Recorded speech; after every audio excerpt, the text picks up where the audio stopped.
Hello HSC শিক্ষার্থী বন্ধুরা, তোমরা যারা আজকে বাংলা প্রথম পত্র পরীক্ষা দিলে, ঢাকা বোর্ডের এমসিকিউ চলো আমরা সমাধান করে দেখি। এবং সমাধান করার পরে তোমাদের কার কয়টা হয়েছে সেটা আমাকে ইনবক্সে জানাবে। এক, আমি তো মরে যাব, চলে যাব, রেখে যাব সবই গানের সাথে, সেই দিন ওই মাঠ কবিতার কোন ভাবের সঙ্গতি রয়েছে? এটা হবে ক, মৃত্যু চেতনা। দুই, কপোতাক্ষ নদের জলকে কবি কিসের সঙ্গে তুলনা করেছে? এটা হবে গ, মাতৃদুগ্ধ। তিন, বৈশাখ কবিতায় ঝড়ো হওয়া কার ঘরে উড়ি নিয়ে যায়? এটা হবে গ, টুনটুনি পাখির। তোমাকে পাওয়ার জন্য এই স্বাধীনতা কবিতায় বর্ণিত মাঝির নাম হবে খ, মতলব মিয়া। পাঁচ, আমি কোনো আগন্তুক নই। এটা হবে ঘ, মাছরাঙা।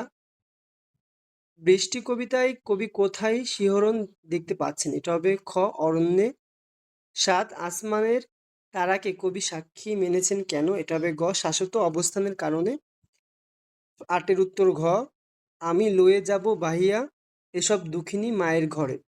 নয়, উদ্দীপকে ওমর ফারুক কবিতায় ফুটে উঠেছে পরোপকার, আত্মত্যাগ ও মানব সেবা, তিনটাই। 10, অ্যাসিরিয়া ধুলো আজ বলতে কবি বুঝিয়েছেন সভ্যতা ক্ষণস্থায়ী। ক।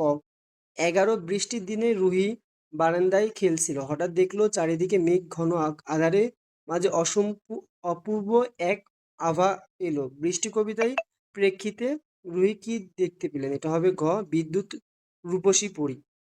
12, সাকিনা বিবির কপাল ভাঙলো, এই কথাটি দ্বারা কি বোঝানো হয়েছে? এটা হবে ঘ, বিধবা হওয়া। 13, সম্রাট বাবরের পিতার নাম? ক, হুমায়ুন।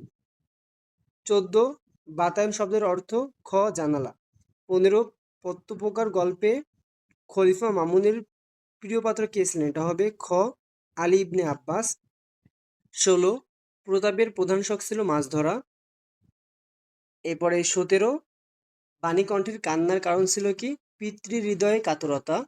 18, উত্তর হবে ঘ, ভাই বোনের সম্পর্ক। 19, আমাটি ভেপুর গল্পের যে দিকটি প্রকাশ পেয়েছে সেটা হবে ক, অর্থাৎ 1 এবং 2 দারিদ্র্যের চিত্র এবং দুরন্তপানা। 20, মানুষ মোহাম্মদ সাল্লাল্লাহু আলাইহি সাল্লাম প্রবন্ধে উল্লেখিত সুমহান প্রতিশোধ কথাটি দ্বারা নবীজি কোন গুণটিকে প্রকাশ করেছেন? সেটা হবে গ, মহত্ব। 11, বাসক পাতা তুলসী পাতা কাশির জন্য খুবই উপকারী, এটি হবে ঘ, কল্যাণে। 22, লাইব্রেরিকে হাসপাতালের উপর স্থান দেওয়ার কারণ? ক, মনোরোগের চিকিৎসা করা এবং স্বশিক্ষিত করা।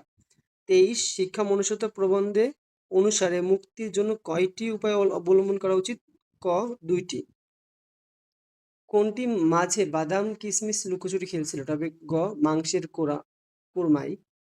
25, পত্তপোকার শব্দের অর্থ হবে উপকারীর উপকার করা। 26, সুভার গ্রামের নাম কি? চণ্ডীপুর। 27, মাটির ভিতরে শিকড় অনেক দূরে চলে গেছে, এখানে শিকড় বলতে বোঝানো হয়েছে নারীর সংসারের জালে আবদ্ধতা। 28, ভাষায় দাবি আদায়ের লক্ষ্যে একটি উদ্দীপক দেওয়া আছে। পলাশ 21 গল্পে ছোট গল্পের কোন চরিত্রের সাথে মিলে? এটা হবে তপু। 29, উদ্দীপকের ঘটনায় প্রেক্ষাপট যেভাবে 21 গল্প ছোট গল্পের সাথে সদৃশ্যপূর্ণ, সেটা হবে খ, 1 এবং 3 ভাষা আন্দোলন এবং তারুণ্যের আত্মত্যাগ। এবং 30, কপোতাক্ষ নদ কবিতায় কোন চরণের মধ্যে সংশয়বোধ প্রকাশ পেয়েছে? এটা হবে আর কি হবে দেখা যতদিন যাবে। তো প্রিয় শিক্ষার্থী বন্ধুরা, তোমাদের কার কয়টি হয়েছে সেটি আমাকে কমেন্ট বক্সে জানাও। পরবর্তী যে কোনো সাজেশনের জন্য চ্যানেলটি সাবস্ক্রাইব করে রাখো। দেখা হবে তোমাদের পরবর্তী কোনো ক্লাস।